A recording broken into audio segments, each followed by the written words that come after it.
Καλησπέρα. Σωστά λέω καλησπέρα. Καλησπέρα σε όλες και σε όλους, κύριε Διοικητά. Είναι πάρα πολύ μεγάλη χαρά που είμαι σήμερα μαζί σας και για να σας είμαι ειλικρινής, είναι πολύ μεγάλη μου χαρά που είστε εσείς σήμερα μαζί μας. Γιατί αυτό που κατάφερε ο κύριος Διοικητής να έχουμε εκπροσώπους, διευθυντικά στελέχη της αρχής μας από όλη την Ελλάδα, είναι κάτι το οποίο από μόνο του είναι ένα πολύ μεγάλο επίτευγμα. Θα ήθελα να είμαι μαζί σας από την αρχή της ημέρας. Νομίζω ότι οι περισσότεροι από εσάς και οι περισσότερες από εσάς ξέρετε ότι πολιτικά και κοινοβουλευτικά οι μέρες είναι δύσκολες, οι μέρες έχουν πολύ μεγάλη ευθύνη. Προσωπικά είχα και στην αρχή της ημέρας μία στο κοινοβούλιο, οπότε δεν μπορούσα να είμαι την πολύ αρχή. Αλλά παρόλα αυτά, μπαίνοντας μέσα και λίγο στο φουαγέ, αλλά και χαιρετώντας αρκετές και αρκετούς από εσάς, καταλαβαίνω ότι έχουμε εκπροσώπηση από όλη την Ελλάδα. Άκουσα Αλεξανδρούπολη, Καβάλα, Αγρίνιο, Θεσσαλονίκη, Θεσσαλία. Από την Πελοπόννησο ακόμα δεν έχω γνωρίσει κανέναν και από τα νησιά μας.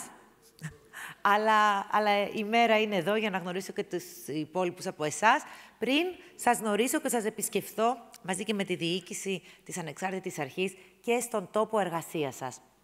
Τη δική μου την πλευρά, και για να συμπληρώσω τους δύο υπουργούς που έζησαν την Ανεξάρτητη πλέον Αρχή Εργασίας, το ΣΕΠΕ που όλοι το ξέραμε, αλλά με πολύ πιο αυτόνομο και ουσιαστικό ρόλο, ξέρετε, νομίζω όλοι, και ξέρετε καλύτερα από εμάς, γιατί την έχετε δουλέψει την αρχή πολλά χρόνια, ότι δεν ήταν μια εύκολη απόφαση.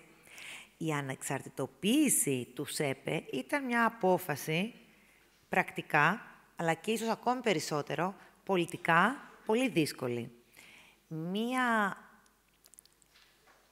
Αρχή,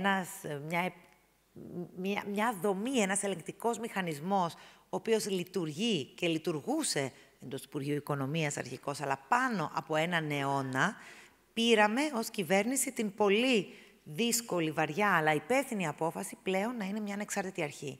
Και αυτό, λόγω της διοίκησης και θα πω και ακόμη πιο πολύ λόγω της δικής σας προσωπικής εργασίας, έχει αποδώσει.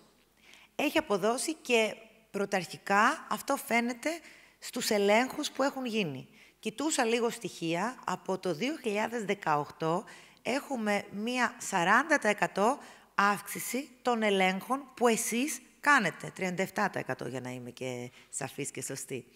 Το οποίο αφορά και για το οποίο είστε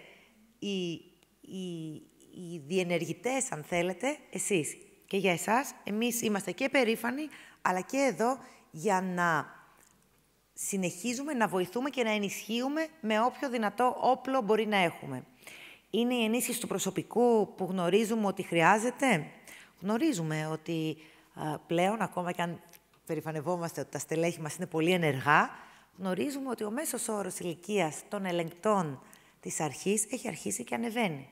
Και παράλληλα με αυτό, γνωρίζουμε ότι δυστυχώς οι διαδικασίες του ΑΣΕΠ παίρνουν παραπάνω χρόνο από ό,τι θα θέλαμε, έτσι ώστε να ολοκληρωθεί η στελέχωση.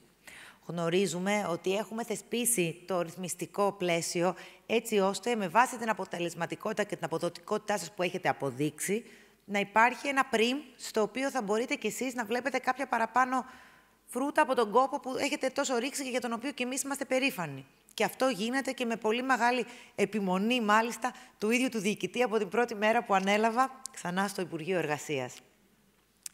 Για εμάς, εσείς είστε ο κύριος μηχανισμός υλοποίησης της δικής μας πολιτικής. Ένας μηχανισμός πλέον ανεξάρτητος, ένας μηχανισμός ελεγκτικός, μια αρχή ανεξάρτητη ελεγκτική, η οποία είναι δίπλα στον πολίτη.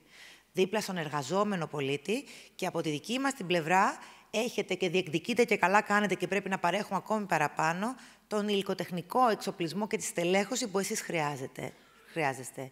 Είναι το όψας, είναι το risk analysis, το οποίο πλέον κάνετε και μπορούν και οι έλεγχοι και γίνονται πολύ, πολύ πιο στοχευμένοι, έτσι όπως αναλυτικά μου έχετε δείξει. Είναι το πώς καταφέρνετε πλέον και με τη χρήση της ψηφιακής κάρτας, και εδώ το Εργάνη 2, βλέπω και στελέχη του Υπουργείου μας, βοηθά πολύ και νομίζω ότι από τον Ιούλιο που θα λειτουργήσει το Εργάνη 2 μαζί με την εξάπλωση, αν θέλετε, της ψηφιακής κάρτας και στους νέους τομείς, θα μπορούμε να έχουμε ακόμα πιο επιτυχημένους ελέγχους δίπλα στον πολίτη, ο οποίος θα πληρώνεται την εργασία του, θα πληρώνεται την υπερορία του και θα έχει δηλωμένες τις άδειές του και τα διαλύματά του. Εσείς είστε ο κύριος οργανισμός, έτσι ώστε εμείς να το πετυχαίνουμε αυτό ως πολιτεία και όλοι μαζί να είμαστε δίπλα στον εργαζόμενο. Εμείς μπορούμε να ακούσουμε παραπάνω, να δούμε τι παραπάνω πρέπει να κάνουμε και γι' αυτό, και κλείνω με αυτό για να μην σας κουράζω, είναι σημαντικό, όχι τυπικά, αλλά ουσιαστικά, ότι έχουμε όλες και όλους εσάς από άκρη σ' άκρη της Ελλάδας. Γιατί τα προβλήματα άλλα μπορεί να είναι κοινά και κάποιοι από εσάς να έχουν βρει λύσεις που τα δικά μας τα μάτια είναι κλειστά. Άλλα προβλήματα είναι τελείως διαφορετικά και η εντοπιότητα κάθε χωριού, κάθε πόλης, από άκρη σ' άκρη στην Ελλάδα να είναι διαφορετική. Είμαστε όμως ένα σώμα με μία φωνή και έναν κύριο στόχο. Να είμαστε δίπλα στον εργαζόμενο. Σας ευχαριστώ από καρδιάς. Καλή συνέχεια.